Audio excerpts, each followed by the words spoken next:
options. Alors, on va pouvoir justement démarrer cette dernière table ronde consacrée à la stratégie d'entreprise, achat responsable, l'éthique des affaires, un vaste programme très complexe, on va en parler. Les évolutions de la réglementation européenne provoquent de profondes mutations pour les entreprises, notamment sur les questions d'achat responsable et éthique. Alors, comment les entreprises prévoient-elles d'accompagner ces transformations ? On va le voir sur le plan industriel, ça a un impact sur le plan technique, organisationnel ou encore économique. Et enfin, quelles sont les évolutions en la matière en Europe ? Beaucoup de questions à poser à nos invités, que l'on peut applaudir. J'invite à nous rejoindre sur scène Roxana Family, directrice de la chaire et du master droit et éthique des affaires, directrice scientifique de la revue internationale de la compliance et de l'éthique des affaires. Didier Lejeune, CEO de SCC France. Loïzic Sevelec, directeur commercial de chez Renault Trucks France. Et à distance, Laurence Laroche, que je salue, je vois qu'elle est connectée, c'est parfait, directrice des achats du groupe La Poste. On peut les applaudir.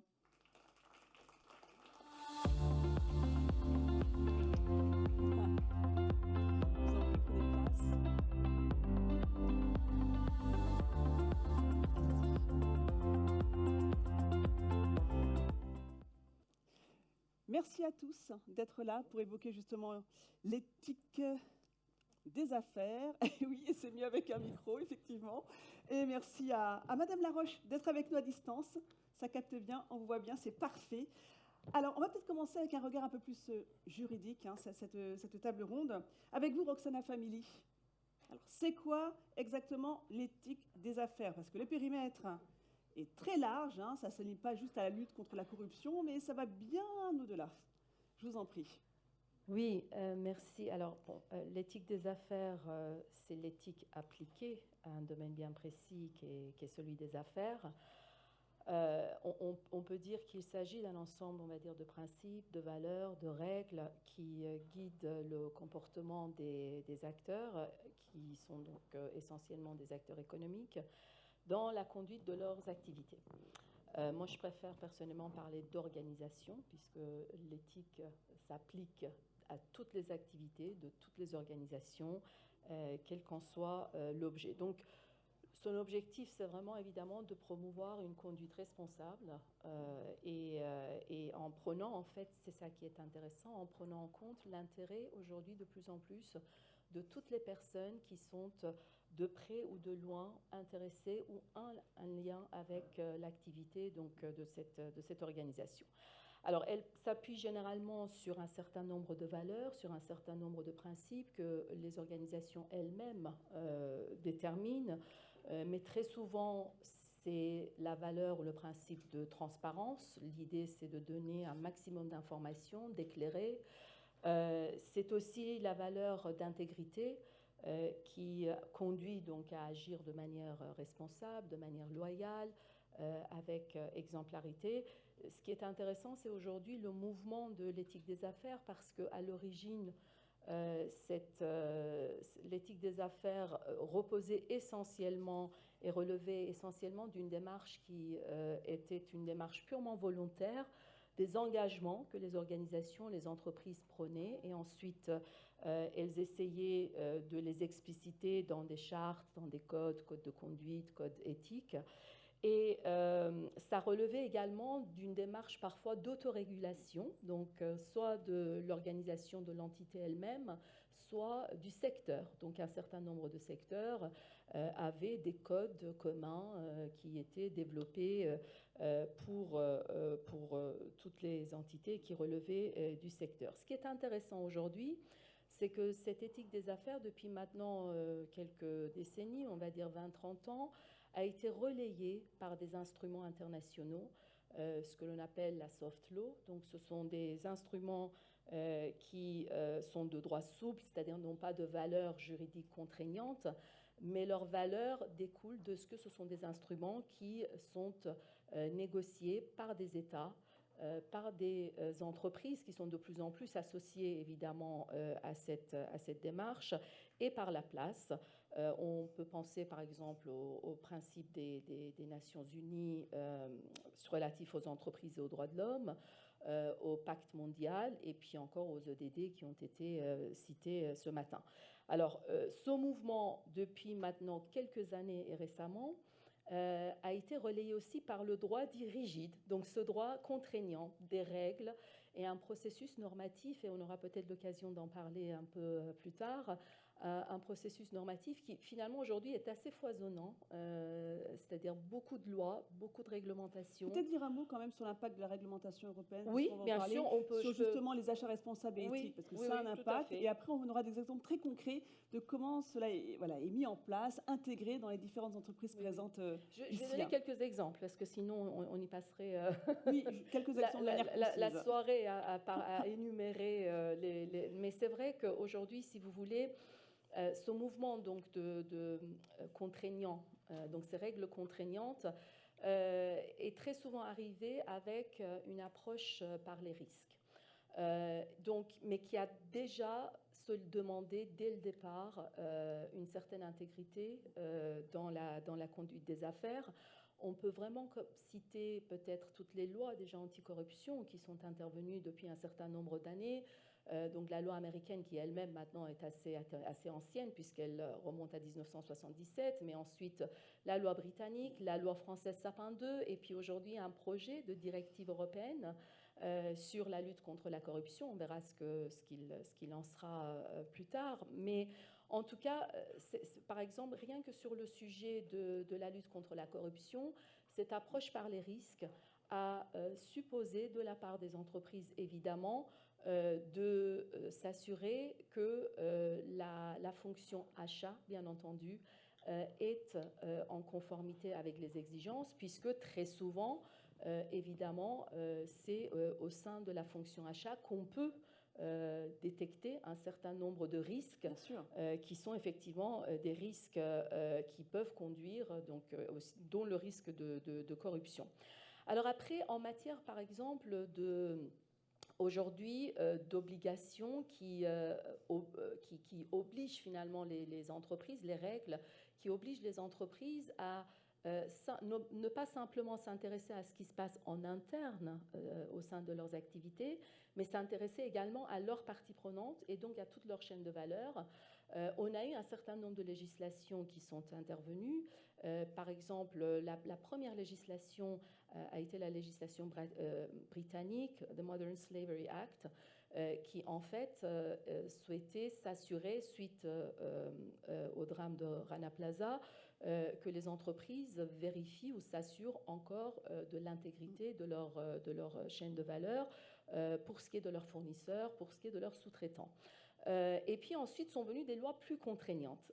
La loi allemande de 2021, qui a vraiment, pour le coup, en matière de protection des droits humains et de l'environnement, obligé les entreprises à mettre en place des process pour faire ce que l'on appelle de la due diligence, donc de faire effectivement la revue de leurs partenaires, de leur chaîne, donc vraiment de leurs fournisseurs, de leurs sous-traitants, mais avec une autorité de contrôle, des sanctions, et qui donc ont obligé véritablement les entreprises à agir. Et avant cela, en France, nous avons aussi depuis 2017 la loi dite sur le devoir de vigilance, qui de la même manière oblige les entreprises à adopter et élaborer un plan de vigilance, une cartographie de leurs risques de violation des droits humains et de risques environnementaux, et de publier dans le cadre d'un rapport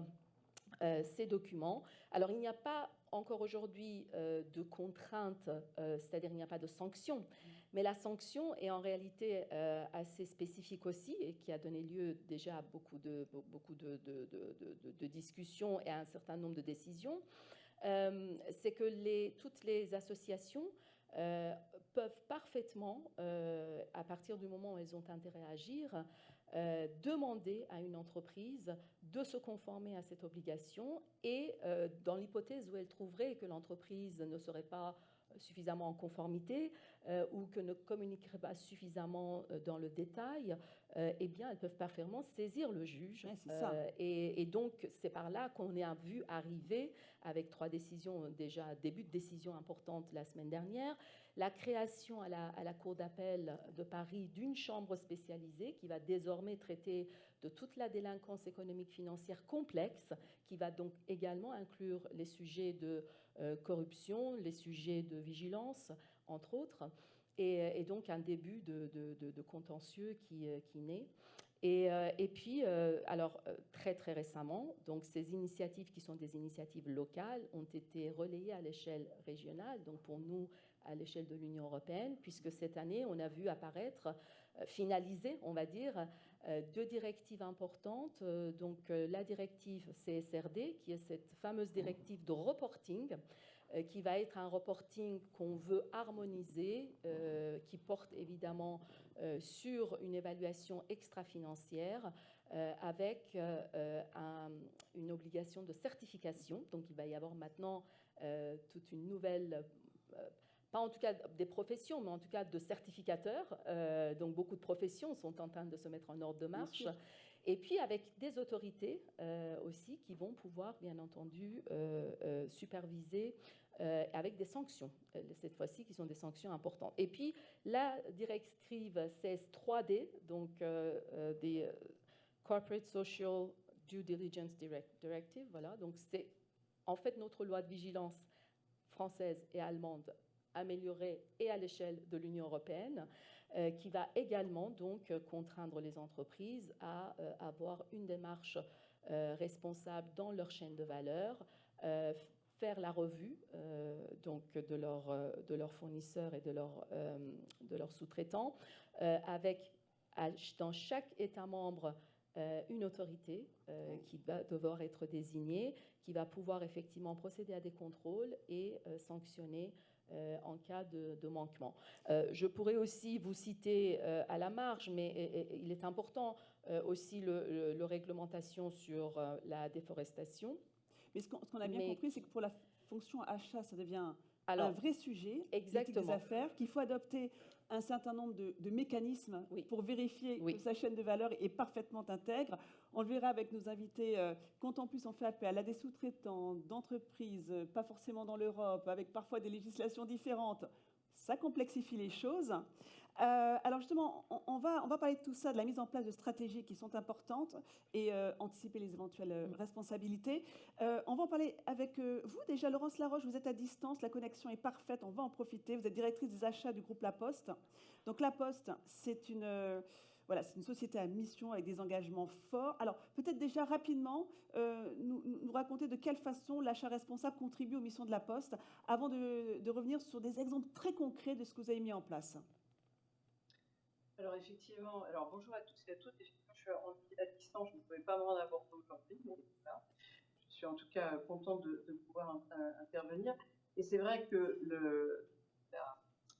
la Poste est une entreprise à mission, avec une mission qui est tournée autour du bien et autour de la présence dans les territoires.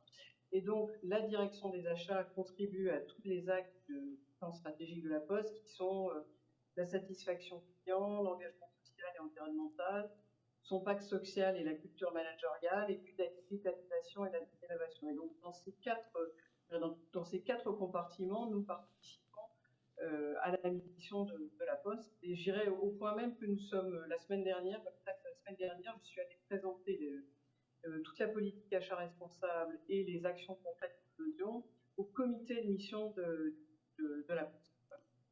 Alors ça, c'est un petit peu le cadre général. Aussi, pour donner des très grands chiffres, les achats du groupe La Poste, 7 milliards d'euros, donc c'est considérable. C'est 8 milliards en France, 8 milliards à l'étranger. Et à l'intérieur de ces 8 milliards en France, il y a 4 milliards qui sont en achat public. Donc ça, c'est important. Tout le reste est en il y a une volonté du groupe La Poste d'être leader justement sur ces questions, sur l'éthique des affaires. Alors expliquez-nous justement concrètement comment cela se traduit dans votre façon de travailler, dans votre organisation au quotidien. Alors d'abord, ça se traduit par une politique achat responsable partagée avec la direction de l'engagement social. Ensuite, on a défini une feuille de route achat responsable, dont la première est l'engagement au travers du label RFAR qu'on a obtenu. Ensuite, on dit pour la suite de notre feuille de route, c'est de décliner pour chacune des familles d'achat qu'on a identifiées qui sont prioritaires, comment On fait de la RSE, de l'achat responsable à l'intérieur de cette catégorie. On forme aussi nos acheteurs. Tous nos acheteurs sont maintenant formés au achat responsable. Et puis, on aide aussi, j'irai dans une autre étape qu'on n'a pas totalement encore mise en œuvre, on aide aussi nos fournisseurs à s'améliorer sur le plan. Vous accompagnez vos fournisseurs, c'est ça? Pardon, je n'ai pas entendu la fin. Exactement. Pour remplir ces on critères accompagne nos d'éthique. fournisseurs. Tout à fait. Voilà. Alors après, je peux peut-être donner des exemples. Bien en fait, sûr. c'est peut-être voilà. Alors je peux donner plusieurs exemples. On a par exemple, on a mis en place dans l'immobilier une filière de réemploi du deuxième œuvre. Vous savez qu'on a un très gros parc immobilier, donc qu'on remet en état, enfin qu'on peut plutôt. Et donc la première étape, c'est de démonter en fait. Donc, ça s'appelle le curage dans les termes assez techniques. Et dans cette étape de démontage, on peut très bien récupérer des matériaux qui sont très intéressants. Donc, on a. C'est quoi? C'est la circularité, c'est ça? C'est ça, c'est la circularité. Donc là, on a maintenant, une filière de réemploi de ces matériaux qu'on peut réemployer d'ailleurs dans certains de nos chantiers. On l'a fait récemment pour des parquets, par exemple. Et en plus, on fait faire ce réemploi et la sélection, le tri de tous ces matériaux par des entreprises de l'insertion. Donc, je dirais qu'on est là gagnant sur tout le tableau, puisque à la fois on est entreprise responsable de l'insertion et également parce qu'on est en économie circulaire. Voilà. Donc ça, c'est un premier exemple très très vertueux.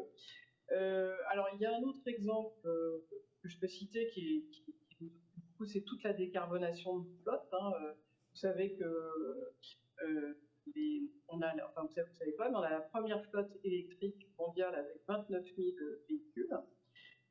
Donc, on a remplacé progressivement des véhicules thermiques par des véhicules électriques. Donc, c'est notre premier, c'est une très très grosse action. Et on peut aussi réserver des marchés, ou en tout cas, quand on achète du transport en sous-traitance, on réserve des marchés également à biocarburants pour que les camions qui sont utilisés sur les transports des colis de la Poste, soient aussi plus bas en carbone. Voilà. Donc ça, c'est un deuxième type d'action. Et puis, je peux citer un autre exemple avec, par exemple, les colis de Colissimo, que vous connaissez bien. On a beaucoup travaillé sur ces colis pour, d'une part, qu'ils puissent être réutilisés. Certains le font, mais voilà, pour que ce soit assez naturel de réutiliser le colis. On a évidemment utilisé des encres qui sont des encres végétales, des encres synthétiques. Et puis on a augmenté la proportion de carton recyclé dans ces colis. Et on est aujourd'hui à 60%. Voilà 3 actions très concrètes que nous menons. On a évoqué avec Roxana Family l'importance d'avoir une chaîne de valeur intègre, de pouvoir justement vérifier toutes ces étapes. Comment vous faites justement pour vérifier que les entreprises avec lesquelles vous travaillez remplissent ces conditions? Est-ce que vous avez mis en place pour cela des outils? Oui, alors on est en plein déploiement d'un outil ce qu'on appelle de e-conformité dans lequel on va mettre 8000 fournisseurs et sur lequel qui va prendre dans des bases de données en fait de l'information sur la conformité documentaire, sur la santé financière, sur le devoir de vigilance, sur les listes de sanctions internationales. Donc, il va puiser dans différentes bases de données et nous donner un scoring des fournisseurs. Et ça déclenche ensuite des alertes, éventuellement, voilà, si le fournisseur est en rouge, lesquelles alertes vont déclencher des événements de gouvernance et qui peuvent qui aboutissent d'abord à des plans d'action vis-à-vis des fournisseurs et plans d'action qui seront ciblés. Donc c'est un outil qui est assez novateur qu'on a testé, on a fait un pilote l'année dernière et on est en plein déploiement. Merci Laurence Laroche, restez bien avec nous, mais on voit bien à quel point la réflexion stratégique, elle devient vraiment très importante dans l'éthique des affaires. Loïzic Sévélec, j'ai bien prononcé son prénom. Bravo. Directeur commercial chez Renault Trucks France. Alors, les questions d'éthique, de durabilité sont aussi au cœur de la stratégie du groupe. Déjà, votre métier de cœur, votre cœur de métier, pardon, c'est la fabrication de véhicules. Donc et métier de cœur. Et métier de cœur également. Donc vous êtes une part du problème et de la solution, j'ai envie de dire. C'est ça. Très rapidement, Renault Trucks, on est une société industrielle. Tout d'abord, je remercie l'UGAP de nous inviter pour venir témoigner un petit peu de nos démarches d'entreprise. On conçoit, on fabrique, on commercialise des camions, qui va de l'utilitaire jusqu'à la longue distance. Et on assure l'entretien de ces véhicules et ensuite on les reconditionne. Donc on est sur tout ce spectre-là. On est une entreprise française qui fait partie d'un groupe suédois qui est le groupe Volvo. On a des implantations industrielles en France. Et donc nos camions sont partout dans la société, c'est vrai. Ça va du camion poubelle qu'on retrouve souvent dans l'achat public, mais ça va également sur les camions qui viennent servir les supermarchés en denrées alimentaires. Ce sont les camions de pompiers, ce sont les camions de transport de marchandises dans la longue distance. Alors, la mauvaise nouvelle, c'est que nos camions polluent d'une certaine façon, et donc 7% des émissions de CO2 en Europe proviennent du transport de marchandises. La bonne nouvelle, voilà, c'est en effet qu'on peut participer à la solution. Et donc, nous, on est concentrés là-dessus. Donc, je reviens sur le cadre, Roxana, comme vous l'évoquiez. Nous, dans le cadre dans lequel s'inscrivent nos démarches d'entreprise, il y a un cadre qui est déjà celui des accords de Paris en 2015, qui évidemment évoque le réchauffement climatique. Et on a évidemment l'ambition de limiter le réchauffement climatique à 1,5 degré d'ici la fin du siècle. Et ça impose de décarboner nos activités. Et donc nous, on est signataire des entreprises qui participent à la Convention des entreprises et du climat. Donc on est, je dirais, un acteur volontaire sous la démarche du volontariat. Et naturellement, il y a également l'angle des contraintes, comme vous l'évoquiez tout à l'heure. Et là, c'est la Commission européenne qui nous fixe, c'est le bâton, mais c'est nécessaire également, et donc là, qui nous fixe des objectifs de décarbonation très précis, à savoir en 2025, c'est-à-dire demain, nous devons avoir réduit de 15% notre empreinte carbone par rapport à 2019, et puis ce sera de 43% en 2030. Donc voilà, ça c'est pour le cadre. Et évidemment qu'ensuite, il y a plein d'initiatives qui permettent de décarboner. Il y a déjà la stratégie, du coup. Alors en termes de stratégie, en effet, nous, on se pose évidemment beaucoup de questions sur quelles sont les énergies qui permettent de décarboner effectivement. Et je sais que nos clients se posent également la question. On entendait Madame Laroche évoquer les solutions électriques chez La Poste. Et donc, et ce sont évidemment, c'est le choix qu'on a formulé en termes de solutions alternatives qui permettent de décarboner.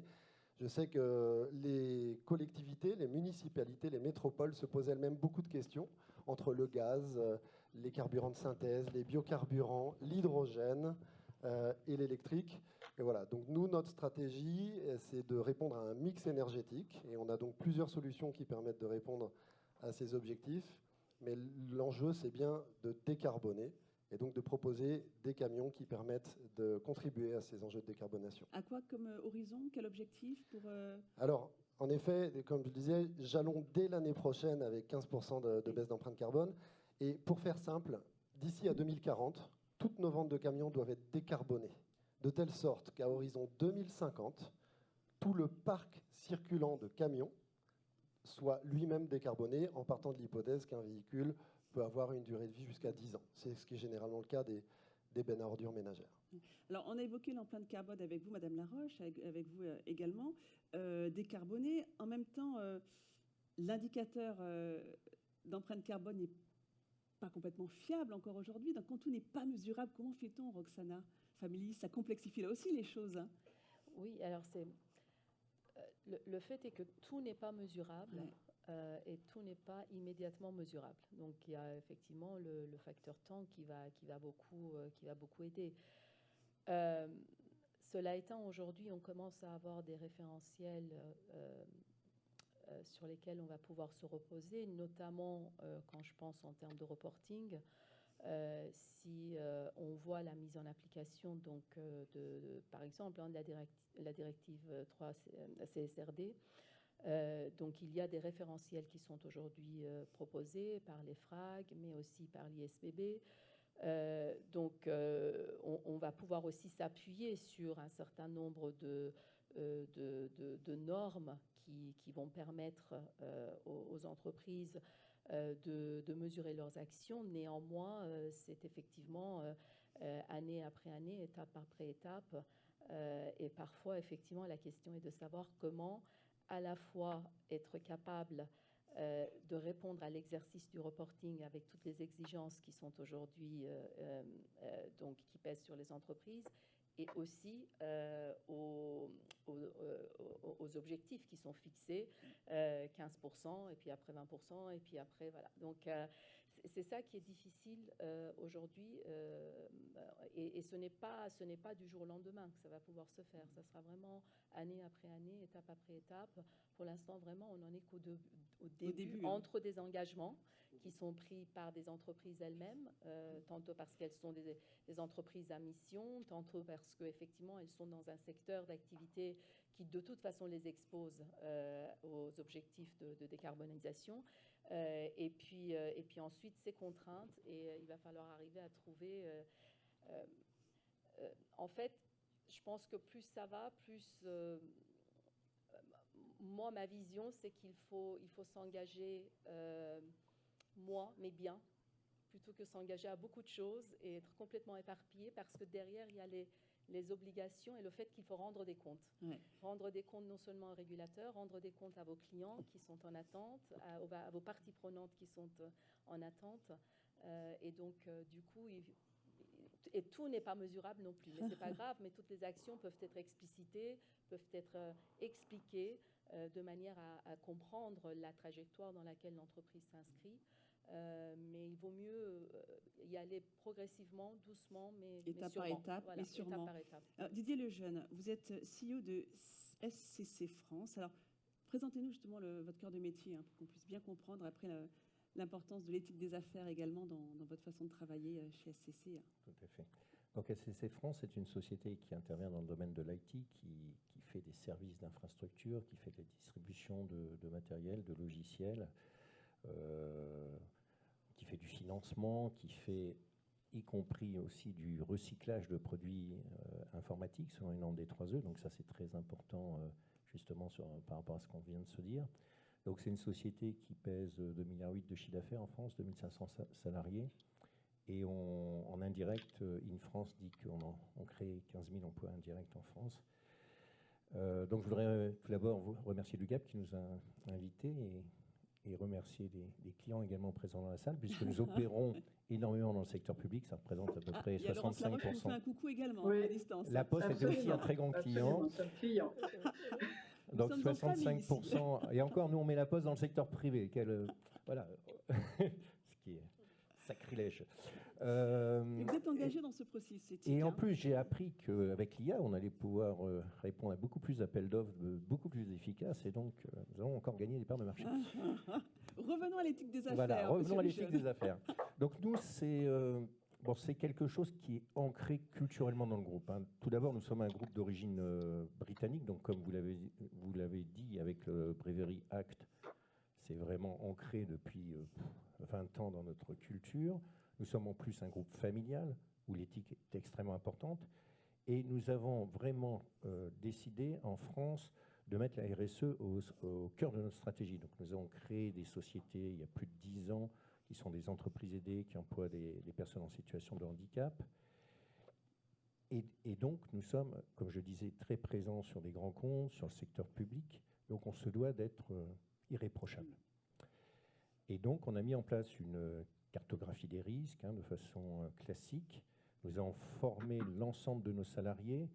Nous faisons des déclarations de non-conflit d'intérêts assignées par l'ensemble des salariés. Nous avons formé tous nos acheteurs sur le sujet.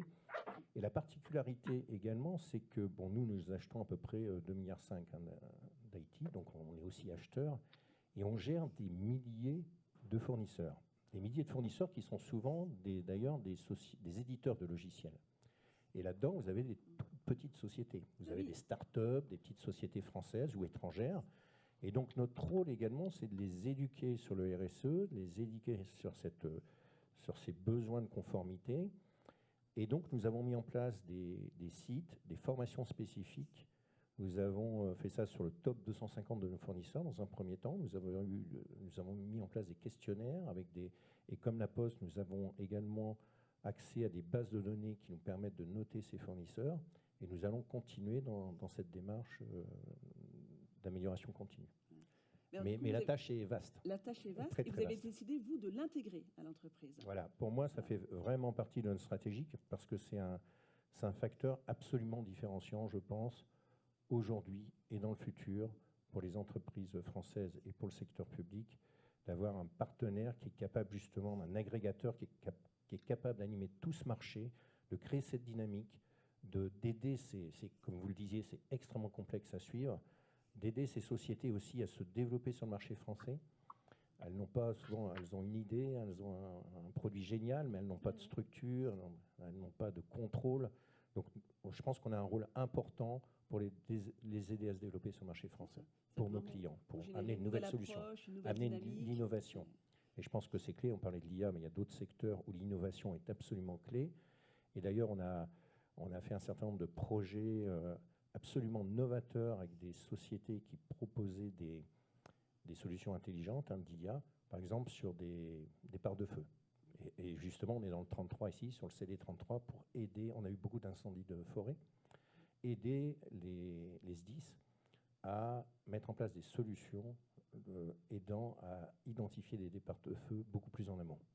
Donc avec des caméras spécifiques, des infrastructures, du réseau, du support et de l'intelligence artificielle pour pouvoir améliorer ça. C'est un cas d'usage, un exemple. Oui. Et au niveau de la législation, pour évoquer ce que disait tout à l'heure Roxana Family, comment faites-vous pour anticiper un éventuel une éventuelle responsabilité qu'un de vos sous-traitants se retourne contre vous ou qu'un de vos acheteurs se retourne. Comment vous faites pour justement anticiper cela, étant donné que tout est en interne, si j'ai bien compris? Oui, on essaye justement d'opérer ces contrôles, d'opérer ces questionnaires, ces contrôles. Oui, vous avez mis en place un cadre juridique solide également. Un cadre juridique important. Bon, comme je disais, c'est quand même des milliers de fournisseurs, donc ça ne se fait pas du jour au lendemain. Beaucoup se rachètent, disparaissent, et on est dans un marché qui est très mouvant. Donc, c'est sans cesse recommencer, mais je pense qu'on va dans le bon sens. Et le CSRD sera aussi un enjeu très important pour nous. Ça va être très compliqué et on s'y prépare dès maintenant. Au niveau de merci beaucoup Didier Lejeune, chez Renault Trucks, quel impact cela a-t-il eu sur votre process industriel? Est-ce que vous aussi, vous traitez tout en interne, vous externalisez, vous sous-traitez? Comment ça se passe pour gérer parfaitement cette éthique des affaires et être sûr que la chaîne de valeur est respectée? Bien sûr. Alors, sur la partie achat, on a évidemment une batterie d'acheteurs, il y a même des armées d'acheteurs qui œuvrent au quotidien. On a, à l'échelle du groupe Volvo, 12 000 fournisseurs de rang 1. Rien que pour vous donner un petit peu une perspective. Et évidemment alors il y a plusieurs choses. Déjà, on a créé des nouveaux métiers dans l'entreprise, des nouvelles fonctions qui sont concentrées sur le fossil-free purchasing. Donc maintenant, qui vont vraiment s'assurer que le critère décarbonation est complètement intégré, et donc énergie renouvelable, est complètement intégré également dans nos critères de décision. Donc je vais vous donner un exemple concret, puisque c'est un peu le sens de notre présence ici. On va par exemple approvisionner des pièces mécaniques de fonderie, et puis dans les choix, on va évidemment privilégier des fonderies électriques plutôt que des fonderies à charbon. Alors des fonderies électriques, si tant est que l'électricité est elle-même décarbonée, ce qui est le cas en France heureusement, ce qui n'est pas forcément le cas chez nos voisins italiens ou bien allemands. Mais donc ça, ce sont des critères qui prennent de plus en plus d'ampleur dans les choix business qu'on opère au quotidien. Donc là, on a des métiers qui se créent côté achat. Et puis ensuite, je vous parlais des fournisseurs de rang 1, mais il y a des fournisseurs de rang 2, de rang 3, de rang 4, et on va jusqu'aux matières premières, jusqu'aux extractions de ces fameux minerais. Ce sera également le cas avec l'électrique, et on sait que c'est vite des sujets qui deviennent un peu polémiques sur l'origine de ces fameux minerais, les conditions d'extraction. Et donc notre choix, ça a été de sous-traiter clairement à des entreprises qui vont auditer tous ces rangs de fournisseurs, parce que c'est une tâche qui est très très vaste. La motorisation, donc c'est des pièces détachées qui viennent de partout dans le monde, exactement. Et puis je rappelle qu'on a des stratégies de plateformes technologiques qui sont partagées et qui sont communes dans le groupe Volvo. Le groupe Volvo a une empreinte globale. Donc ça, c'est pour la partie achat. Mais ensuite, on a également d'autres métiers qui se créent dans l'entreprise. Les énergies alternatives, ce sont aussi des nouveaux métiers pour accompagner les clients. La transition vers l'électrique, ça change beaucoup de choses chez nos clients.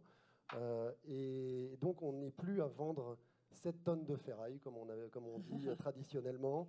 Un bon vieux camion diesel qu'on connaît depuis 40 ans.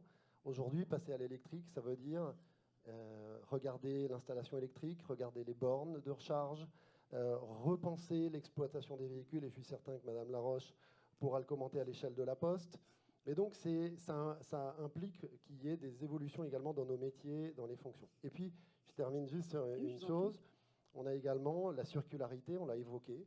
Et là aussi, pour reprendre un peu les bonnes vieilles habitudes des industriels, avant, on produit du camion, on le vend à un client, au bout de 3-4 ans, il en change, ça part sur un marché de seconde main, et puis ensuite peut-être à l'export.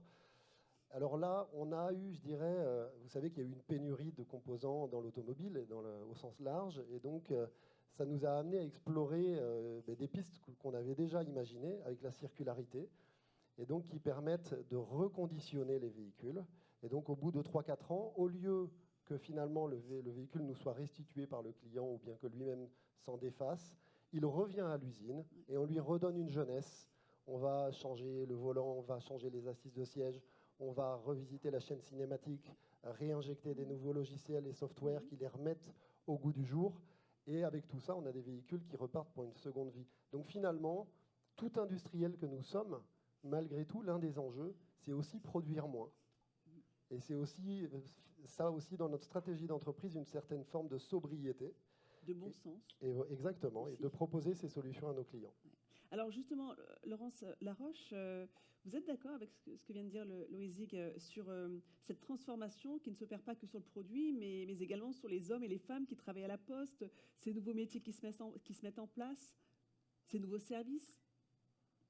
Alors, ce que je peux dire, c'est qu'il y a effectivement, j'ai parlé tout à l'heure de former tous les acheteurs d'achat responsable. Je ne sais pas si ce sont des nouveaux métiers, mais ce sont des nouveaux angles en tout cas.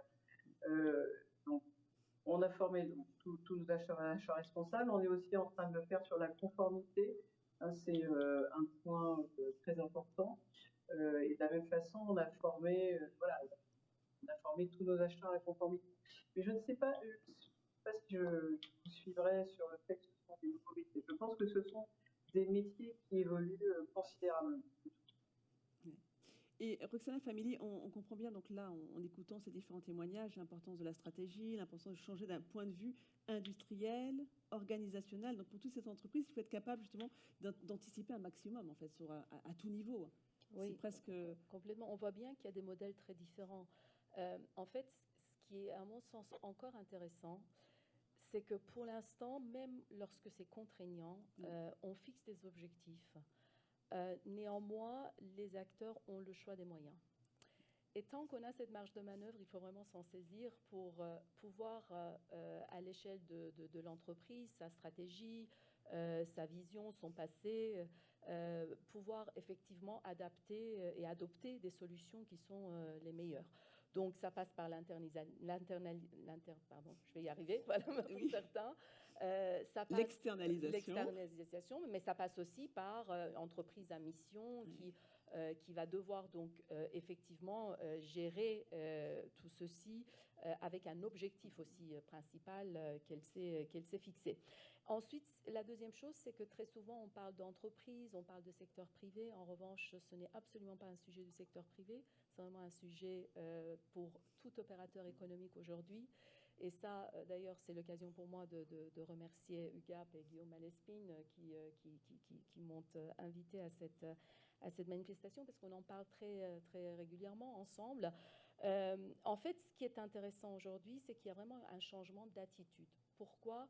Parce qu'il y a une certaine transformation qui s'instaure par le biais de la stratégie RSE. C'est-à-dire l'enjeu de durabilité doit être aujourd'hui intégré dans la stratégie de développement des organisations, encore une fois, quel que soit le secteur d'activité des acteurs. Ce qui est très important, et on le voit encore une fois, les entreprises s'ordonnent, s'organisent en fonction de leurs besoins. Ce qui est important, c'est cette culture qu'il va falloir vraiment instiller et déployer en interne. C'est-à-dire qu'il faut que tout un chacun s'approprie le pourquoi, l'objectif, le comment, et ça passe parfois par la création de nouvelles fonctions support, d'autres fois et pour tous, des formations qui sont vraiment très importantes.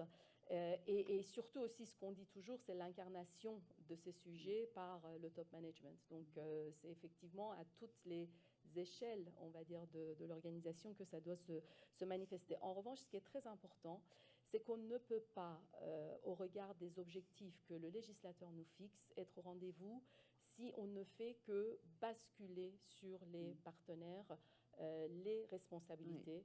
Très souvent aujourd'hui, mais on n'a pas d'autre choix, très souvent ce sont des clauses contractuelles aujourd'hui qui permettent d'atténuer ou en tout cas d'anticiper sur des éventuelles responsabilités.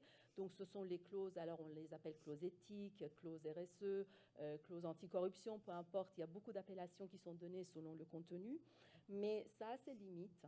Donc cette initiative qui est de dire, bon, il faut aussi avoir une intelligence collective, si ma chaîne de valeur doit être, elle, intègre, propre, c'est à moi aussi d'aller au-devant et donc de faire un partage d'expérience, de mettre en mesure mes propres partenaires de pouvoir eux aussi s'engager dans cette voie, parce que après tout, c'est vraiment une vraie relation de confiance aussi qui se crée entre les fournisseurs, le client.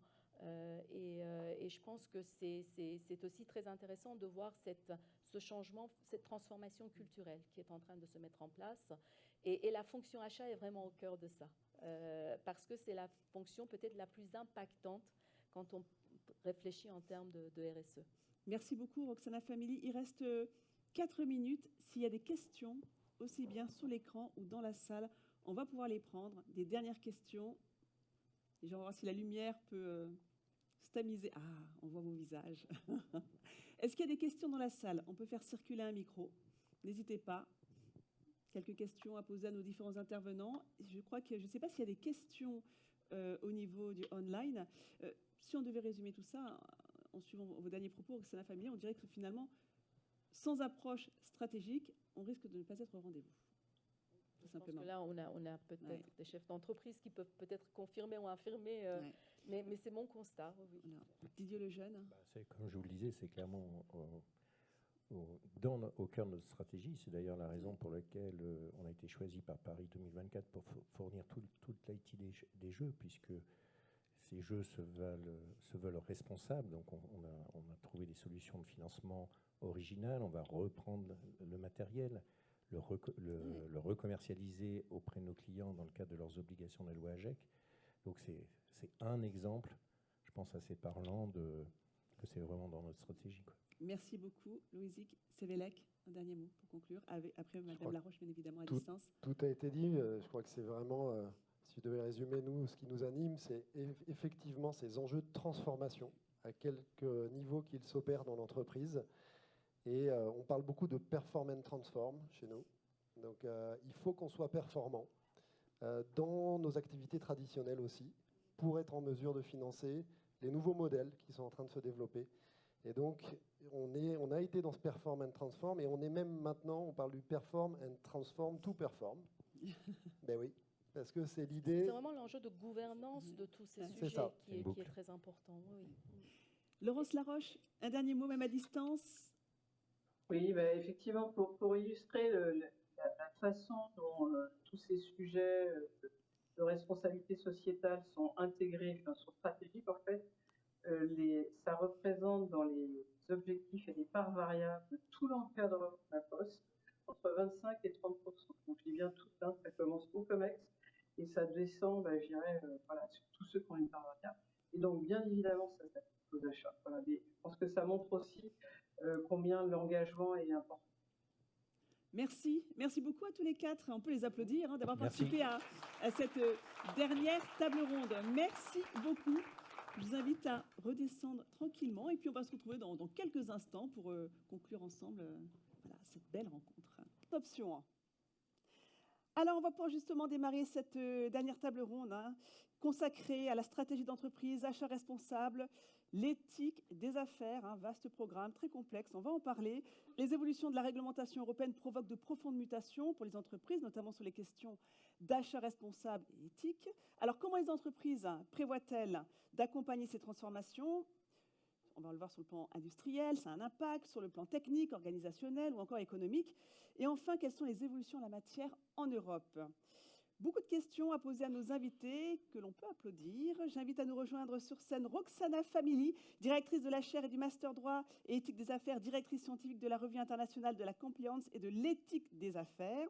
Didier Lejeune, CEO de SCC France. Loïzic Sevelec, directeur commercial de chez Renault Trucks France. Et à distance, Laurence Laroche, que je salue, je vois qu'elle est connectée, c'est parfait, directrice des achats du groupe La Poste. On peut les applaudir.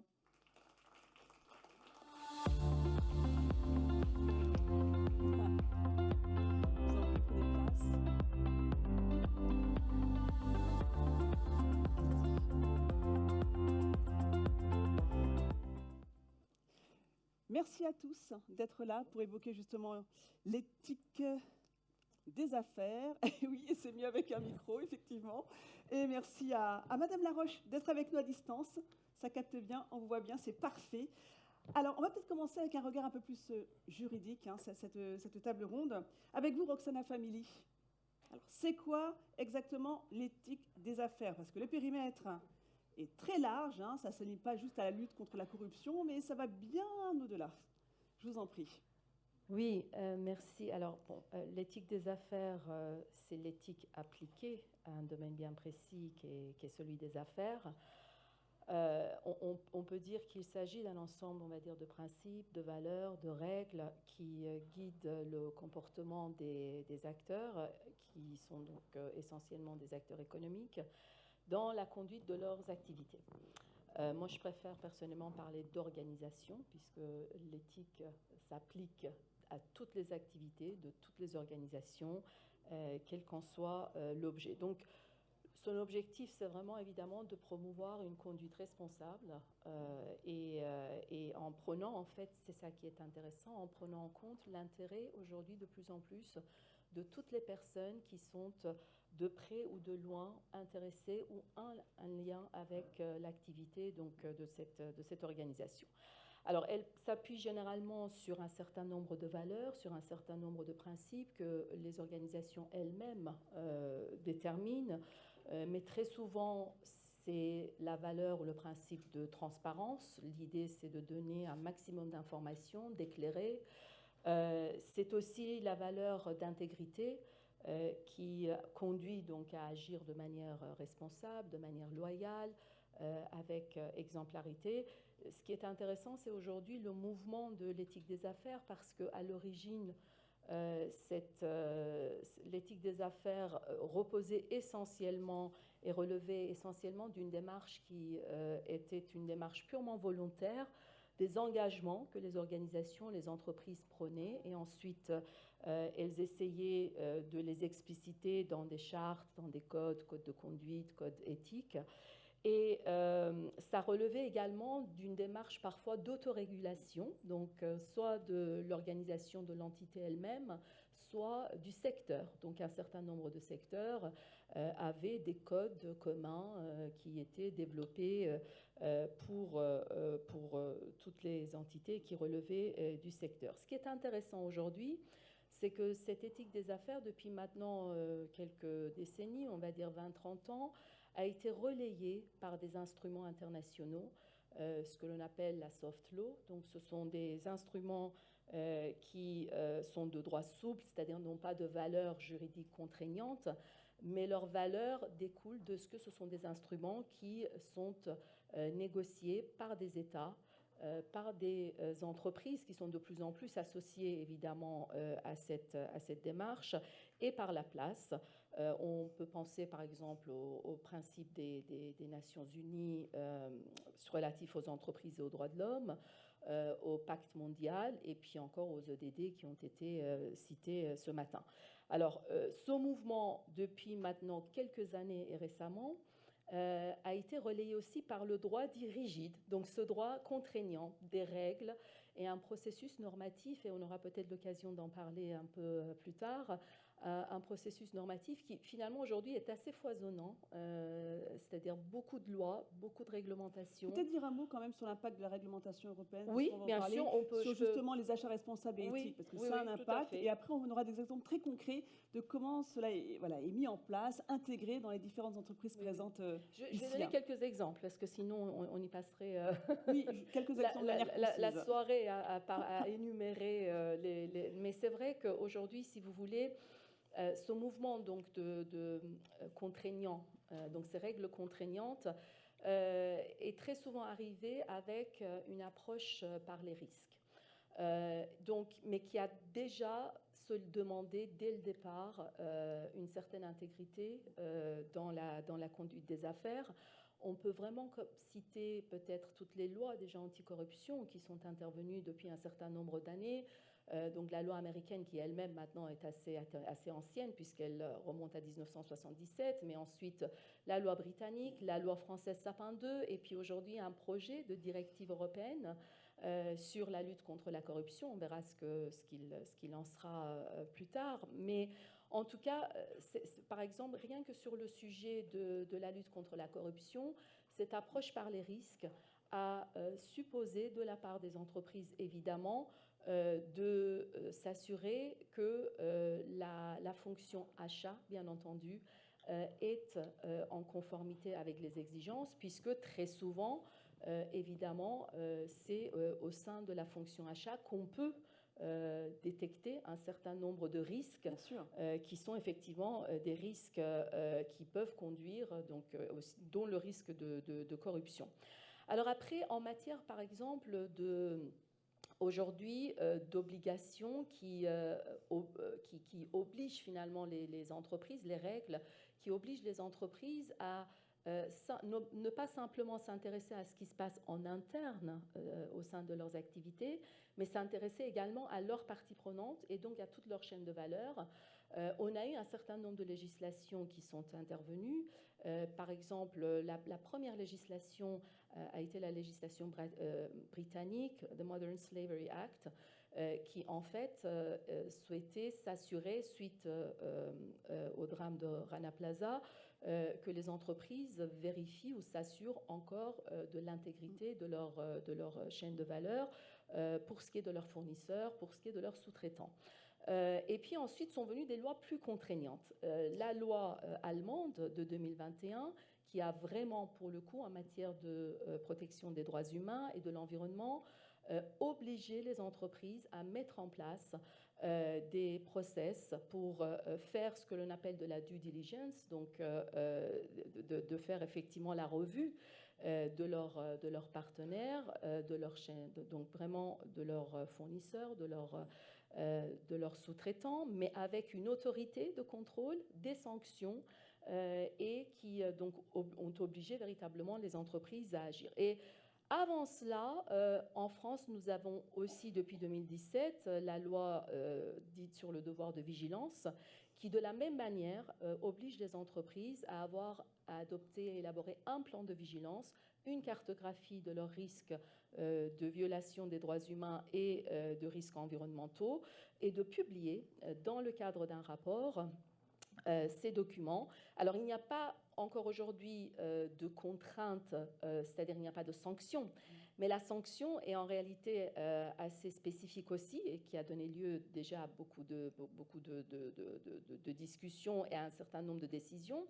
C'est que toutes les associations peuvent parfaitement, à partir du moment où elles ont intérêt à agir, demander à une entreprise de se conformer à cette obligation et dans l'hypothèse où elle trouverait que l'entreprise ne serait pas suffisamment en conformité ou que ne communiquerait pas suffisamment dans le détail, eh bien, elles peuvent parfaitement saisir le juge. Ouais, et donc, c'est par là qu'on a vu arriver, avec 3 décisions déjà, début de décision importante la semaine dernière, la création à la Cour d'appel de Paris d'une chambre spécialisée qui va désormais traiter de toute la délinquance économique financière complexe, qui va donc également inclure les sujets de corruption, les sujets de vigilance, entre autres, et donc un début de contentieux qui naît. Et puis, alors très très récemment, donc ces initiatives qui sont des initiatives locales ont été relayées à l'échelle régionale, donc pour nous à l'échelle de l'Union européenne, puisque cette année on a vu apparaître, finaliser, on va dire, deux directives importantes. Donc la directive CSRD, qui est cette fameuse directive de reporting, qui va être un reporting qu'on veut harmoniser, qui porte évidemment sur une évaluation extra-financière avec une obligation de certification. Donc il va y avoir maintenant toute une nouvelle, pas en tout cas des professions, mais en tout cas de certificateurs. Donc beaucoup de professions sont en train de se mettre en ordre de marche. Et puis avec des autorités aussi qui vont pouvoir, bien entendu, superviser avec des sanctions, cette fois-ci, qui sont des sanctions importantes. Et puis, la directive CS3D, donc des Corporate Social Due Diligence Directive, voilà, donc c'est en fait notre loi de vigilance française et allemande améliorée et à l'échelle de l'Union européenne, qui va également donc contraindre les entreprises à avoir une démarche responsable dans leur chaîne de valeur, faire la revue donc de leurs fournisseurs et de leurs sous-traitants, avec dans chaque État membre une autorité qui va devoir être désignée, qui va pouvoir effectivement procéder à des contrôles et sanctionner en cas de manquement. Je pourrais aussi vous citer à la marge, mais il est important aussi le réglementation sur la déforestation. Mais ce qu'on a bien compris, c'est que pour la fonction achat, ça devient alors, un vrai sujet, exactement, des affaires, qu'il faut adopter un certain nombre de mécanismes pour vérifier que sa chaîne de valeur est parfaitement intègre. On le verra avec nos invités, quand en plus on fait appel à des sous-traitants d'entreprises, pas forcément dans l'Europe, avec parfois des législations différentes, ça complexifie les choses. Alors justement, on va parler de tout ça, de la mise en place de stratégies qui sont importantes et anticiper les éventuelles responsabilités. On va en parler avec vous. Déjà, Laurence Laroche, vous êtes à distance, la connexion est parfaite, on va en profiter. Vous êtes directrice des achats du groupe La Poste. Donc La Poste, c'est une société à mission avec des engagements forts. Alors peut-être déjà rapidement, nous raconter de quelle façon l'achat responsable contribue aux missions de La Poste, avant de revenir sur des exemples très concrets de ce que vous avez mis en place. Alors effectivement, bonjour à tous et à toutes. Effectivement, je suis à distance, je ne pouvais pas me rendre à Bordeaux aujourd'hui, mais voilà. Je suis en tout cas contente de pouvoir intervenir. Et c'est vrai que la Poste est une entreprise à mission avec une mission qui est tournée autour du bien et autour de la présence dans les territoires. Et donc, la direction des achats contribue à tous les actes du plan stratégique de la Poste qui sont la satisfaction client, l'engagement social et environnemental, son pacte social et la culture managériale, et puis la digitalisation et la l'innovation. Et donc, dans ces quatre compartiments, nous participons à la mission de la Poste. Et j'irai au point même que nous sommes, la semaine dernière, je suis allée présenter toute la politique achat responsable et les actions concrètes que nous faisions au comité de mission de la Poste. Alors, ça, c'est un petit peu le cadre général. Aussi, pour donner des très grands chiffres, les achats du groupe La Poste, 16 milliards d'euros, donc c'est considérable. C'est 8 milliards en France, 8 milliards à l'étranger. Et à l'intérieur de ces 8 milliards en France, il y a 4 milliards qui sont en achat public. Donc ça, c'est important. Tout le reste est en il y a une volonté du groupe La Poste d'être leader justement sur ces questions, sur l'éthique des affaires. Alors expliquez-nous justement concrètement comment cela se traduit dans votre façon de travailler, dans votre organisation au quotidien. Alors d'abord, ça se traduit par une politique achat responsable partagée avec la direction de l'engagement social.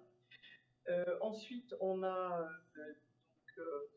défini une feuille de route achat responsable, dont la première est l'engagement au travers du label RFAR qu'on a obtenu.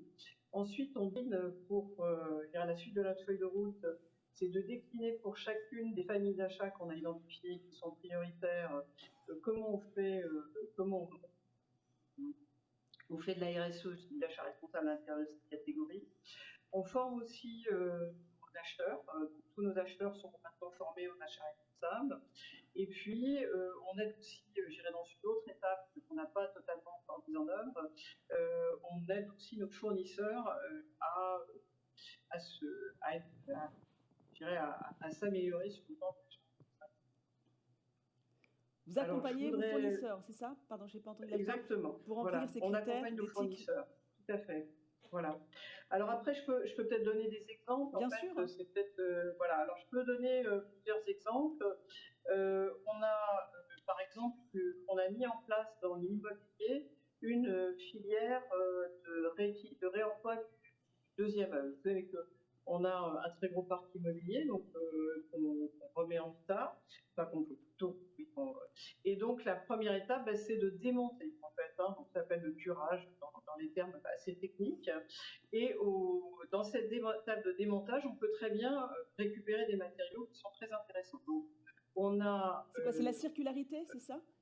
C'est ça, c'est la circularité. Donc là, on a maintenant, une filière de réemploi de ces matériaux qu'on peut réemployer d'ailleurs dans certains de nos chantiers. On l'a fait récemment pour des parquets, par exemple. Et en plus, on fait faire ce réemploi et la sélection, le tri de tous ces matériaux par des entreprises de l'insertion. Donc, je dirais qu'on est la gagnant sur tout le tableau, puisque à la fois on est entreprise responsable de l'insertion et également parce qu'on est en économie circulaire. Voilà. Donc ça, c'est un premier exemple très, très vertueux. Alors, il y a un autre exemple que je peux citer qui c'est toute la décarbonation de flotte. Vous savez que vous savez pas, mais on a la première flotte électrique mondiale avec 29 000 véhicules. Donc, on a remplacé progressivement des véhicules thermiques par des véhicules électriques. Donc, c'est notre premier, c'est une très très grosse action. Et on peut aussi réserver des marchés, ou en tout cas, quand on achète du transport en sous-traitance, on réserve des marchés également à biocarburants pour que les camions qui sont utilisés et qui transportent des colis de la poste, soient aussi plus bas en carbone. Voilà. Donc ça, c'est un deuxième type d'action. Et puis, je peux citer un autre exemple avec, par exemple, les colis de Colissimo, que vous connaissez bien. On a beaucoup travaillé sur ces colis pour, d'une part, qu'ils puissent être réutilisés. Certains le font, mais voilà, pour que ce soit assez naturel de réutiliser le colis. On a évidemment utilisé des encres qui sont des encres végétales, des encres synthétiques. Et puis on a augmenté la proportion de carton recyclé dans ces colis.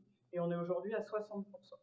Voilà 3 actions très concrètes que nous menons. On a évoqué avec Roxana Family l'importance d'avoir une chaîne de valeur intègre, de pouvoir justement vérifier toutes ces étapes. Comment vous faites justement pour vérifier que les entreprises avec lesquelles vous travaillez remplissent ces conditions? Est-ce que vous avez mis en place pour cela des outils? Oui, alors on est en plein déploiement d'un outil qu'on appelle de e-conformité dans lequel on va mettre 8000 fournisseurs et sur lequel qui va prendre dans des bases de données en fait de l'information sur la conformité documentaire, sur la santé financière, sur le devoir de vigilance, sur les listes de sanctions internationales. Donc, il va puiser dans différentes bases de données et nous donner un scoring des fournisseurs. Et ça déclenche ensuite des alertes, éventuellement, voilà, si le fournisseur est en rouge, lesquelles alertes vont déclencher des événements de gouvernance et qui peuvent qui aboutissent d'abord à des plans d'action vis-à-vis des fournisseurs et plans d'action qui sont ciblés. Donc c'est un outil qui est assez novateur qu'on a testé, on a fait un pilote l'année dernière et on est en plein déploiement pour le groupe. Merci Laurence Laroche, hein, restez bien avec nous, mais on voit bien à quel point la réflexion stratégique, elle devient vraiment très importante dans l'éthique des affaires. Loïzic Sévélec, j'ai bien prononcé son prénom. Bravo. Directeur commercial chez Renault Trucks France. Alors, les questions d'éthique, de durabilité sont aussi au cœur de la stratégie du groupe. Déjà, votre métier de cœur, votre cœur de métier, pardon, c'est la fabrication de véhicules. Donc, et métier de cœur. Et métier de cœur également. Donc, vous êtes une part du problème et de la solution, j'ai envie de dire. C'est ça. Très rapidement, Renault Trucks, on est une société industrielle. Tout d'abord, je remercie l'UGAP de nous inviter pour venir témoigner un petit peu de nos démarches d'entreprise. On conçoit, on fabrique, on commercialise des camions, hein, qui va de l'utilitaire jusqu'à la longue distance. Et on assure l'entretien de ces véhicules et ensuite on les reconditionne. Donc on est sur tout ce spectre-là. On est une entreprise française qui fait partie d'un groupe suédois qui est le groupe Volvo. On a des implantations industrielles en France. Et donc nos camions sont partout dans la société, c'est vrai. Hein, ça va du camion poubelle qu'on retrouve souvent dans l'achat public, mais ça va également sur les camions qui viennent servir les supermarchés en denrées alimentaires. Ce sont les camions de pompiers, ce sont les camions de transport de marchandises dans la longue distance. Alors, la mauvaise nouvelle, c'est que nos camions polluent d'une certaine façon, hein, et donc 7% des émissions de CO2 en Europe proviennent du transport de marchandises. La bonne nouvelle, voilà, c'est en effet qu'on peut participer à la solution. Et donc, nous, on est concentrés là-dessus. Donc, je reviens sur le cadre, Roxana, comme vous l'évoquiez. Nous, dans le cadre dans lequel s'inscrivent nos démarches d'entreprise, il y a un cadre qui est déjà celui des accords de Paris en 2015, qui évidemment évoque le réchauffement climatique. Et on a évidemment l'ambition de limiter le réchauffement climatique à 1,5 degré d'ici la fin du siècle. Et ça impose de décarboner nos activités. Et donc nous, on est signataire des entreprises qui participent à la Convention des entreprises et du climat. Donc on est, je dirais, un acteur volontaire sous la démarche du volontariat. Et naturellement, il y a également l'angle des contraintes, comme vous l'évoquiez tout à l'heure. Et là, c'est la Commission européenne qui nous fixe, c'est le bâton, mais c'est nécessaire également. Et donc là, qui nous fixe des objectifs de décarbonation très précis, à savoir en 2025, c'est-à-dire demain, nous devons avoir réduit de 15% notre empreinte carbone par rapport à 2019. Et puis, ce sera de 43% en 2030. Donc voilà, ça c'est pour le cadre. Et évidemment qu'ensuite, il y a plein d'initiatives qui permettent de décarboner. Il y a déjà la stratégie, du coup. Alors en termes de stratégie, en effet, nous, on se pose évidemment beaucoup de questions sur quelles sont les énergies qui permettent de décarboner effectivement. Et je sais que nos clients se posent également la question. On entendait Madame Laroche évoquer les solutions électriques chez La Poste. Et donc, et ce sont évidemment, c'est le choix qu'on a formulé en termes de solutions alternatives qui permettent de décarboner. Je sais que les collectivités, les municipalités, les métropoles se posent elles-mêmes beaucoup de questions entre le gaz, les carburants de synthèse, les biocarburants, l'hydrogène et l'électrique. Et voilà, donc nous, notre stratégie, c'est de répondre à un mix énergétique. Et on a donc plusieurs solutions qui permettent de répondre à ces objectifs. Mais l'enjeu, c'est bien de décarboner et donc de proposer des camions qui permettent de contribuer à ces enjeux de décarbonation. À quoi comme horizon? Quel objectif pour Alors, en effet, comme je disais, jalons dès l'année prochaine avec 15% de baisse d'empreinte carbone. Et pour faire simple, d'ici à 2040, toutes nos ventes de camions doivent être décarbonées, de telle sorte qu'à horizon 2050, tout le parc circulant de camions soit lui-même décarboné en partant de l'hypothèse qu'un véhicule peut avoir une durée de vie jusqu'à 10 ans. C'est ce qui est généralement le cas des bennes à ordures ménagères. Alors, on a évoqué l'empreinte carbone avec vous, Madame Laroche, avec vous également, décarboné. En même temps, l'indicateur d'empreinte carbone n'est pas complètement fiable encore aujourd'hui. Donc, quand tout n'est pas mesurable, comment fait-on, Roxana Family? Ça complexifie là aussi les choses. Hein. Oui, alors c'est... le fait est que tout n'est pas mesurable. Ouais. Et tout n'est pas immédiatement mesurable. Donc il y a effectivement le facteur temps qui va beaucoup aider. Cela étant, aujourd'hui, on commence à avoir des référentiels sur lesquels on va pouvoir se reposer, notamment quand je pense en termes de reporting. Si on voit la mise en application, donc par exemple, de la directive 3 CSRD, Donc il y a des référentiels qui sont aujourd'hui proposés par les FRAG, mais aussi par l'ISPB. Donc on va pouvoir aussi s'appuyer sur un certain nombre de normes qui vont permettre aux entreprises de mesurer leurs actions. Néanmoins, c'est effectivement année après année, étape après étape. Et parfois, effectivement, la question est de savoir comment à la fois être capable de répondre à l'exercice du reporting avec toutes les exigences qui sont aujourd'hui, donc qui pèsent sur les entreprises, et aussi aux objectifs qui sont fixés, 15%, et puis après 20%, et puis après, voilà. Donc, c'est ça qui est difficile aujourd'hui, et ce n'est pas du jour au lendemain que ça va pouvoir se faire. Ça sera vraiment année après année, étape après étape. Pour l'instant, vraiment, on n'en est qu'au début, entre des engagements qui sont pris par des entreprises elles-mêmes, tantôt parce qu'elles sont des entreprises à mission, tantôt parce qu'effectivement, elles sont dans un secteur d'activité qui, de toute façon, les expose aux objectifs de décarbonisation. Et puis ensuite, ces contraintes, et il va falloir arriver à trouver... en fait, je pense que plus ça va, plus... moi, ma vision, c'est qu'il faut s'engager, mais bien, plutôt que s'engager à beaucoup de choses et être complètement éparpillé, parce que derrière, il y a les obligations et le fait qu'il faut rendre des comptes. Ouais. Rendre des comptes non seulement aux régulateurs, rendre des comptes à vos clients qui sont en attente, à vos parties prenantes qui sont en attente. Et donc, du coup, et tout n'est pas mesurable non plus. Mais ce n'est pas grave, mais toutes les actions peuvent être explicitées, peuvent être expliquées de manière à comprendre la trajectoire dans laquelle l'entreprise s'inscrit. Mais il vaut mieux y aller progressivement, doucement, mais étape sûrement. Par étape, voilà, mais sûrement. Étape par étape. Alors, Didier Lejeune, vous êtes CEO de SCC France. Alors, présentez-nous justement votre cœur de métier, pour qu'on puisse bien comprendre après l'importance de l'éthique des affaires également dans votre façon de travailler chez SCC. Tout à fait. Donc SCC France est une société qui intervient dans le domaine de l'IT, qui fait des services d'infrastructure, qui fait de la distribution de matériel, de logiciels,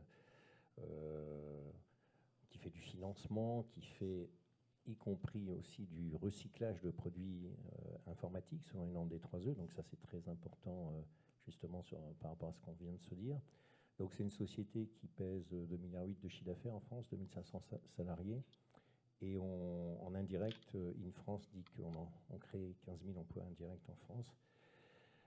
Donc je voudrais tout d'abord remercier l'UGAP qui nous a invités et remercier les clients également présents dans la salle, puisque nous opérons énormément dans le secteur public. Ça représente à peu près 65%. Laurence Laroche nous fait un coucou également à distance. La Poste est aussi un très grand client. Donc 65%. Et encore, nous, on met la Poste dans le secteur privé. Voilà. Ce qui est sacrilège. Et vous êtes engagé dans ce processus éthique. Et en plus, j'ai appris qu'avec l'IA, on allait pouvoir répondre à beaucoup plus d'appels d'offres, beaucoup plus efficaces. Et donc, nous allons encore gagner des parts de marché. Revenons à l'éthique des affaires. Voilà, revenons à l'éthique des affaires. Donc nous, c'est quelque chose qui est ancré culturellement dans le groupe. Tout d'abord, nous sommes un groupe d'origine britannique. Donc comme vous l'avez dit, avec le Brevery Act, c'est vraiment ancré depuis 20 ans dans notre culture. Nous sommes en plus un groupe familial où l'éthique est extrêmement importante. Et nous avons vraiment décidé en France de mettre la RSE au cœur de notre stratégie. Donc nous avons créé des sociétés il y a plus de 10 ans qui sont des entreprises aidées qui emploient des personnes en situation de handicap. Et donc nous sommes, comme je disais, très présents sur des grands comptes, sur le secteur public. Donc on se doit d'être irréprochable. Et donc on a mis en place une cartographie des risques de façon classique. Nous avons formé l'ensemble de nos salariés. Nous faisons des déclarations de non-conflit d'intérêts assignées par l'ensemble des salariés. Nous avons formé tous nos acheteurs sur le sujet. Et la particularité également, c'est que nous achetons à peu près 2,5 milliards d'IT, donc on est aussi acheteurs, et on gère des milliers de fournisseurs. Des milliers de fournisseurs qui sont souvent d'ailleurs des éditeurs de logiciels. Et là-dedans, vous avez des toutes petites sociétés. Vous avez des start-up, des petites sociétés françaises ou étrangères Et donc notre rôle également, c'est de les éduquer sur le RSE, de les éduquer sur ces besoins de conformité. Et donc nous avons mis en place des sites, des formations spécifiques. Nous avons fait ça sur le top 250 de nos fournisseurs dans un premier temps. Nous avons mis en place des questionnaires et comme la Poste, nous avons également accès à des bases de données qui nous permettent de noter ces fournisseurs. Et nous allons continuer dans cette démarche d'amélioration continue. Mais la tâche est vaste. La tâche est vaste, très, et vous très avez vaste. décidé, vous, de l'intégrer à l'entreprise. Voilà, pour moi, ça fait vraiment partie de notre stratégie parce que c'est un facteur absolument différenciant, je pense, aujourd'hui et dans le futur, pour les entreprises françaises et pour le secteur public, d'avoir un partenaire qui est capable justement, un agrégateur qui est capable d'animer tout ce marché, de créer cette dynamique, d'aider, comme vous le disiez, c'est extrêmement complexe à suivre, d'aider ces sociétés aussi à se développer sur le marché français. Elles n'ont pas souvent, elles ont une idée, elles ont un produit génial, mais elles n'ont pas de structure, elles n'ont pas de contrôle. Donc, je pense qu'on a un rôle important pour les aider à se développer sur le marché français, pour nos clients, pour amener une nouvelle solution, amener l'innovation. Et je pense que c'est clé. On parlait de l'IA, mais il y a d'autres secteurs où l'innovation est absolument clé. Et d'ailleurs, on a fait un certain nombre de projets absolument novateurs avec des sociétés qui proposaient des solutions intelligentes, d'IA, par exemple sur des parts de feu. Et justement, on est dans le 33 ici, sur le CD33, pour aider, on a eu beaucoup d'incendies de forêt, aider les SDIS à mettre en place des solutions aidant à identifier des départs de feu beaucoup plus en amont. Donc avec des caméras spécifiques, des infrastructures, du réseau, du support et de l'intelligence artificielle pour pouvoir améliorer ça. C'est un cas d'usage, un exemple. Oui.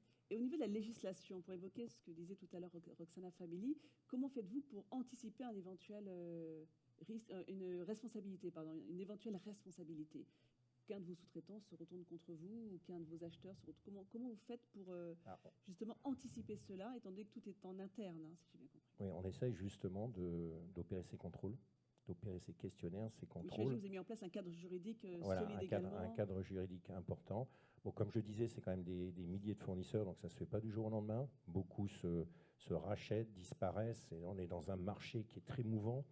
Donc, c'est sans cesse recommencer, mais je pense qu'on va dans le bon sens. Et le CSRD sera aussi un enjeu très important pour nous. Ça va être très compliqué et on s'y prépare dès maintenant. Au niveau de merci beaucoup Didier Lejeune, chez Renault Trucks, quel impact cela a-t-il eu sur votre process industriel? Est-ce que vous aussi, vous traitez tout en interne, vous externalisez, vous sous-traitez? Comment ça se passe pour gérer parfaitement cette éthique des affaires et être sûr que la chaîne de valeur est respectée? Bien sûr. Alors, sur la partie achat, on a évidemment une batterie d'acheteurs, je dirais même des armées d'acheteurs qui œuvrent au quotidien. On a, à l'échelle du groupe Volvo, 12 000 fournisseurs de rang 1. Rien que pour vous donner un petit peu une perspective. Et évidemment que, alors il y a plusieurs choses. Déjà, on a créé des nouveaux métiers dans l'entreprise, des nouvelles fonctions qui sont concentrées sur le fossil-free purchasing. Donc maintenant, qui vont vraiment s'assurer que le critère décarbonation est complètement intégré, et donc énergie renouvelable, est complètement intégré également dans nos critères de décision. Donc je vais vous donner un exemple concret, puisque c'est un peu le sens de notre présence ici. On va par exemple approvisionner des pièces mécaniques de fonderie, et puis dans les choix, on va évidemment privilégier des fonderies électriques plutôt que des fonderies à charbon. Alors des fonderies électriques, si tant est que l'électricité est elle-même décarbonée, ce qui est le cas en France heureusement, ce qui n'est pas forcément le cas chez nos voisins italiens ou bien allemands. Mais donc ça, ce sont des critères qui prennent de plus en plus d'ampleur dans les choix business qu'on opère au quotidien. Donc là, on a des métiers qui se créent côté achat. Et puis ensuite, je vous parlais des fournisseurs de rang 1, mais il y a des fournisseurs de rang 2, de rang 3, de rang 4, et on va jusqu'aux matières premières, jusqu'aux extractions de ces fameux minerais. Ce sera également le cas avec l'électrique, et on sait que c'est vite des sujets qui deviennent un peu polémiques sur l'origine de ces fameux minerais, les conditions d'extraction. Et donc notre choix, ça a été de sous-traiter clairement à des entreprises qui vont auditer tous ces rangs de fournisseurs, parce que c'est une tâche qui est très très vaste. La motorisation, donc c'est des pièces détachées qui viennent de partout dans le monde, exactement. Et puis je rappelle que On a des stratégies de plateformes technologiques qui sont partagées et qui sont communes dans le groupe Volvo. Le groupe Volvo a une empreinte globale. Donc ça, c'est pour la partie achat. Mais ensuite, on a également d'autres métiers qui se créent dans l'entreprise. Les énergies alternatives, ce sont aussi des nouveaux métiers pour accompagner les clients. La transition vers l'électrique, ça change beaucoup de choses chez nos clients. Et donc, on n'est plus à vendre 7 tonnes de ferraille, comme on dit traditionnellement. Un bon vieux camion diesel qu'on connaît depuis 40 ans. Aujourd'hui, passer à l'électrique, ça veut dire regarder l'installation électrique, regarder les bornes de recharge, repenser l'exploitation des véhicules, et je suis certain que Madame Laroche pourra le commenter à l'échelle de la Poste. Et donc, ça implique qu'il y ait des évolutions également dans nos métiers, dans les fonctions. Et puis, je termine juste sur une chose.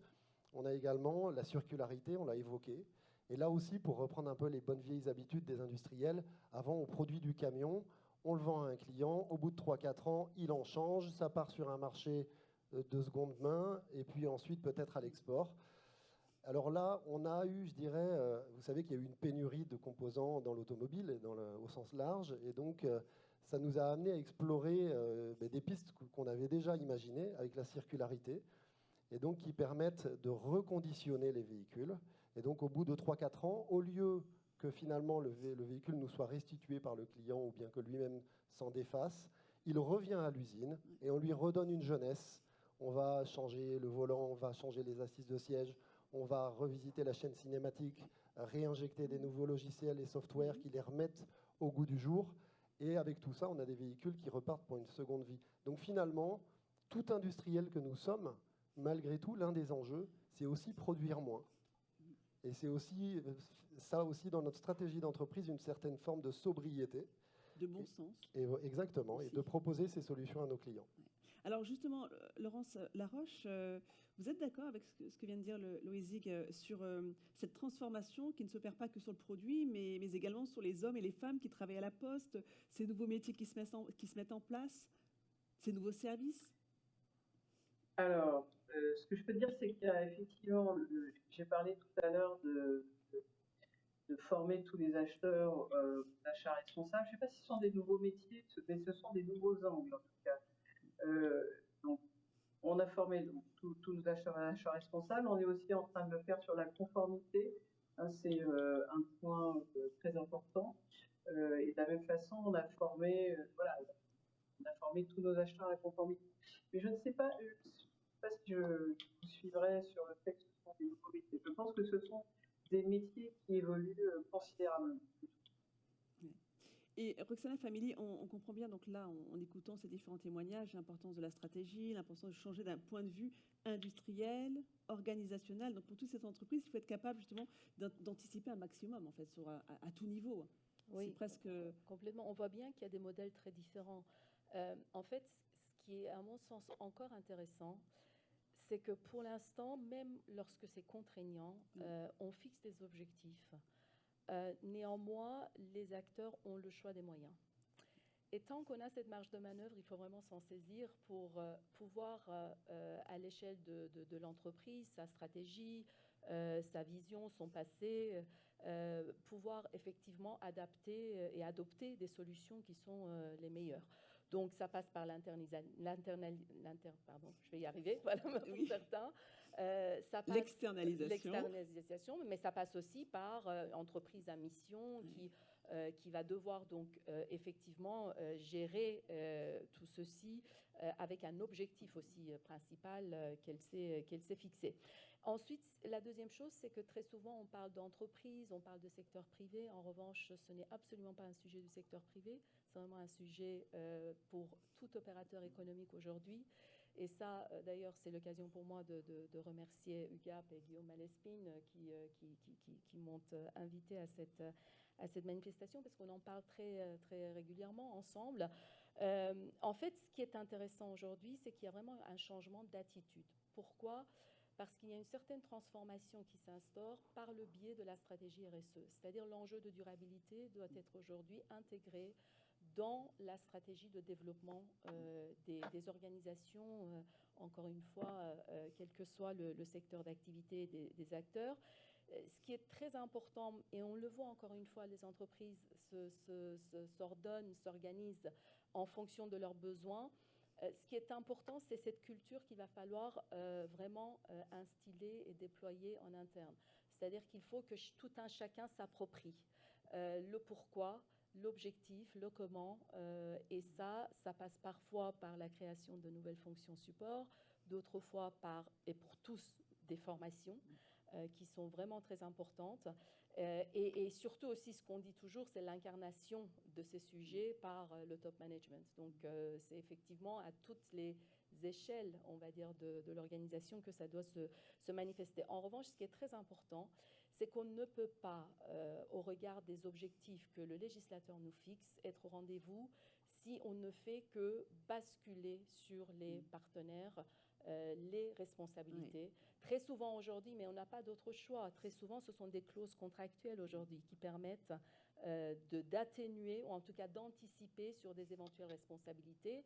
Donc ce sont les clauses, alors on les appelle clauses éthiques, clauses RSE, clauses anticorruption, peu importe, il y a beaucoup d'appellations qui sont données selon le contenu, mais ça a ses limites.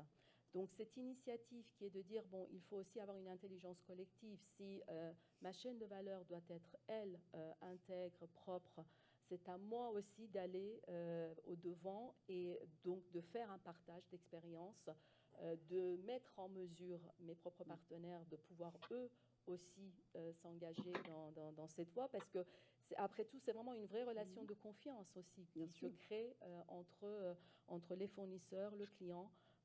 Et je pense que c'est aussi très intéressant de voir ce changement, cette transformation culturelle qui est en train de se mettre en place. Et la fonction achat est vraiment au cœur de ça, parce que c'est la fonction peut-être la plus impactante quand on réfléchit en termes de RSE. Merci beaucoup, Roxana Family. Il reste 4 minutes. S'il y a des questions, aussi bien sur l'écran ou dans la salle, on va pouvoir les prendre. Des dernières questions. Et on va voir si la lumière peut se tamiser. Ah, on voit vos visages. Est-ce qu'il y a des questions dans la salle? On peut faire circuler un micro. N'hésitez pas. Quelques questions à poser à nos différents intervenants. Je crois que je ne sais pas s'il y a des questions au niveau du online. Si on devait résumer tout ça, en suivant vos derniers propos, Roxana Family, on dirait que finalement, sans approche stratégique, on risque de ne pas être au rendez-vous.